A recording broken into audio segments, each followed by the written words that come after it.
Hello friends, mothers ഡേയ്സിലേക്ക് എല്ലാവർക്കും സ്വാഗതം. ഇന്നത്തേത് ഒരു ഇറ്റാലിയൻ റെസിപ്പിയാണ്, ഇറ്റാലിയൻ സ്പെഗറ്റി. ഇത് പ്രിപ്പയർ ചെയ്യാൻ വേണ്ടിയിട്ട് ഞാനിവിടെ സ്പെഗറ്റി എടുത്തിട്ടുണ്ട്. ഇതിൻ്റെ കൂടെ തന്നെ ഒരു 2 ടേബിൾ സ്പൂൺ ഒലിവ് ഓയിൽ എടുത്തിട്ടുണ്ട്. പിന്നെ ചെറുതായിട്ട് ചോപ്പ് ചെയ്ത് 3 അല്ലി വെളുത്തുള്ളി എടുത്തിട്ടുണ്ട്. പിന്നെ ആവശ്യത്തിന് ഉപ്പും ഒരു 1/4 ടീസ്പൂൺ കുരുമുളക് പൊടിയും എടുത്തിട്ടുണ്ട്. ഇനി നമുക്കിതിൻ്റെ കൂടെ തന്നെ കുറച്ച് ഇറ്റാലിയൻ ഹെർബ്സും വേണം. ഞാനിവിടെ ഡ്രൈഡ് ഒറിഗാനോ, തൈം, ബേസിൽ ഇത് 3ഉം എടുത്തിട്ടുണ്ട്. ഇനി നമുക്ക് ഇതെങ്ങനെയാണ് പ്രിപ്പയർ ചെയ്യേണ്ടതെന്ന് നോക്കാം. ആദ്യം നമുക്ക് ഈ സ്പെഗറ്റി നന്നായിട്ട് കുക്ക് ചെയ്തെടുക്കണം. അതിന് വേണ്ടിയിട്ട് ഒരു പാൻ അടുപ്പിലോട്ട് വെച്ചതിന് ശേഷം അതിലോട്ട് നമുക്ക് സ്പെഗറ്റി കുക്ക് ചെയ്യാൻ ആവശ്യത്തിനുള്ള വെള്ളം ഒഴിച്ചു കൊടുക്കണം. ഞാനിവിടെ ചൂടുവെള്ളമാണ് ഒഴിച്ചു കൊടുത്തിട്ടുള്ളത്. ഇനി നമുക്ക് സ്പെഗറ്റിയിലോട്ട് നന്നായിട്ട് ഉപ്പ് പിടിച്ച് കിട്ടാൻ വേണ്ടിയിട്ട് ഉപ്പ് ചേർത്ത് കൊടുക്കണം. ഇനി ഇതിൻ്റെ കൂടെ തന്നെ നമുക്ക് കുറച്ച് എണ്ണയും കൂടി ഒഴിച്ചു കൊടുക്കണം. സ്പെഗറ്റി ഒന്നോടൊന്ന് ഒട്ടാതിരിക്കാൻ വേണ്ടിയിട്ടാണ് നമ്മൾ എണ്ണ ഒഴിച്ചു കൊടുക്കുന്നത്. 1.5 ടീസ്പൂൺ ഒഴിച്ചാൽ മതിയാവും. ഇനി ഈ വെള്ളം നന്നായിട്ടൊന്ന് ബോയിൽ ആയതിനു ശേഷമാണ് നമ്മളിതിലോട്ട് സ്പെഗറ്റി ചേർത്ത് കൊടുക്കാൻ പോകുന്നത്.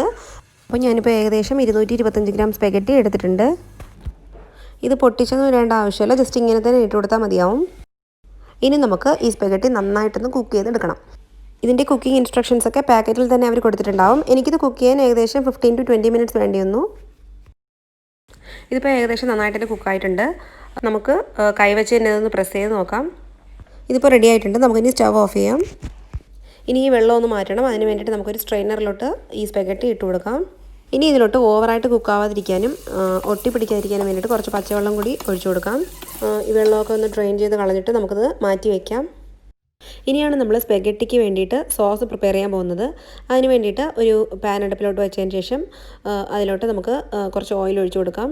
നിങ്ങൾക്ക് ഒലിവ് ഓയിലോ റിഫൈൻഡ് ഓയിലോ ഏത് വേണമെങ്കിലും യൂസ് ചെയ്യാം. ഇനി ഇതിൻ്റെ കൂടെ തന്നെ നമ്മൾ എടുത്ത് വെച്ചിട്ടുള്ള വെളുത്തുള്ളി ആഡ് ചെയ്ത് കൊടുക്കാം. ഫ്ലെയിം കുറച്ച് വെച്ചിരിക്കണം, അല്ലെങ്കിൽ പെട്ടെന്ന് ഇത് കരിഞ്ഞു പോകും. ഇനി ഇത് ജസ്റ്റ് ഒന്ന് സോട്ട് ചെയ്ത് കൊടുക്കാം. ഇനി നമുക്കിതിലോട്ട് ഇറ്റാലിയൻ ഹെർബ്സ് ചേർത്ത് കൊടുക്കണം. ഈ ഹെർബ്സ് നമ്മുടെ ഇഷ്ടത്തിനനുസരിച്ചും ടേസ്റ്റിനനുസരിച്ചും ചേർത്ത് കൊടുക്കാവുന്നതാണ്. ഞാൻ കുറച്ച് തൈമും ബേസിലും ഒറിഗാനോയും ചേർത്ത് കൊടുത്തിട്ടുണ്ട്. അപ്പോൾ ഞാൻ ആദ്യം പറഞ്ഞ പോലെ തന്നെ ഇതിന് അളവൊന്നുമില്ല, നമ്മുടെ ഇഷ്ടത്തിനനുസരിച്ച് തന്നെ നമുക്ക് ടേസ്റ്റ് ചെക്ക് ചെയ്തതിന് ശേഷം ചേർത്ത് കൊടുക്കാവുന്നതാണ്. ഇനി നമുക്കിതെല്ലാം കൂടി ഒരു 3-4 മിനിറ്റ് നന്നായിട്ട് സോട്ട് ചെയ്ത് കൊടുക്കണം. കുറച്ച് ഉപ്പും കൂടി ചേർത്ത് കൊടുക്കാം. ഉപ്പ് ശ്രദ്ധിച്ച് ചേർക്കണം, കാരണം നമ്മൾ ഓൾറെഡി സ്പെഗറ്റിയിലും ഉപ്പ് ചേർത്തിട്ടുണ്ട്. ഇനി നമ്മളിതിൻ്റെ കൂടെ തന്നെ കുറച്ച് പെപ്പർ പൗഡറും കൂടി ചേർത്ത് കൊടുക്കണം. എന്നിട്ട് വീണ്ടും ഒന്ന് സോട്ട് ചെയ്യാം. ഈ സമയത്ത് നമുക്ക് ടേസ്റ്റ് ചെക്ക് ചെയ്തതിന് ശേഷം നമുക്ക് വേണമെങ്കിൽ കുറച്ചും കൂടി ഹെർബ്സ് ചേർത്ത് കൊടുക്കാം.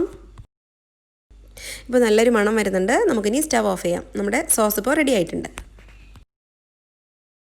ഇനി നമുക്ക് ഒരു പാൻ അടുപ്പിലോട്ട് വെച്ചതിന് ശേഷം അതിലോട്ട് നമ്മൾ ഡ്രെയിൻ ചെയ്ത് വെച്ചിട്ടുള്ള സ്പെഗറ്റി ചേർത്ത് കൊടുക്കാം. ഇനി ഇതിൻ്റെ കൂടെ തന്നെ നമ്മൾ പ്രിപ്പയർ ചെയ്തിട്ടുള്ള സോസും കൂടി ചേർത്ത് കൊടുക്കാം. ഇനി നമുക്ക് ഈ സ്പെഗറ്റിയും സോസും നന്നായിട്ട് ബ്ലെൻഡായി കിട്ടുന്നവരെ മിക്സ് ചെയ്ത് കൊടുക്കണം. അപ്പോൾ ഒരു 2-3 മിനിറ്റ് ഇങ്ങനെ മിക്സ് ചെയ്യുമ്പോൾ തന്നെ നമുക്ക് ഈ സോസിൻ്റെ ഫ്ലേവറൊക്കെ നന്നായിട്ട് സ്പെഗറ്റിയിലോട്ട് പിടിച്ച് കിട്ടും. അപ്പോൾ നമ്മുടെ യമ്മി ആയിട്ടുള്ള ഇറ്റാലിയൻ സ്പെഗറ്റി ഇവിടെ റെഡി ആയിട്ടുണ്ട്. ഇനി നമുക്ക് സ്റ്റവ് ഓഫ് ചെയ്യാം. അപ്പോൾ നിങ്ങൾക്ക് എല്ലാവർക്കും ഈ വീഡിയോ ഇഷ്ടപ്പെട്ടെന്ന് വിശ്വസിക്കുന്നു. ഇഷ്ടപ്പെട്ടെങ്കിൽ പ്ലീസ് ലൈക്ക് ചെയ്യാനും ഷെയർ ചെയ്യാനും സബ്സ്ക്രൈബ് ചെയ്യാനും മറക്കരുത്. കൂടെ തന്നെ തൊട്ടടുത്തുള്ള ബെൽ ഐക്കണും ക്ലിക്ക് ചെയ്യണം. Thank you.